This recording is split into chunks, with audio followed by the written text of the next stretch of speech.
سوختم چه آتشی نگاه تو دارد.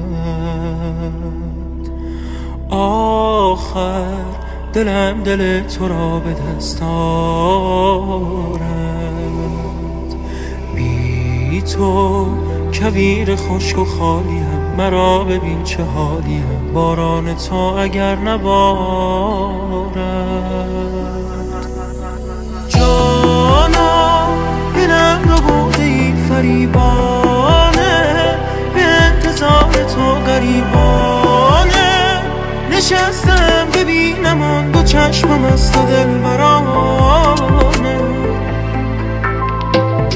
جانا به غم نشانده این دل ما را، یا دریا من تنها را، که خستم از این زمان.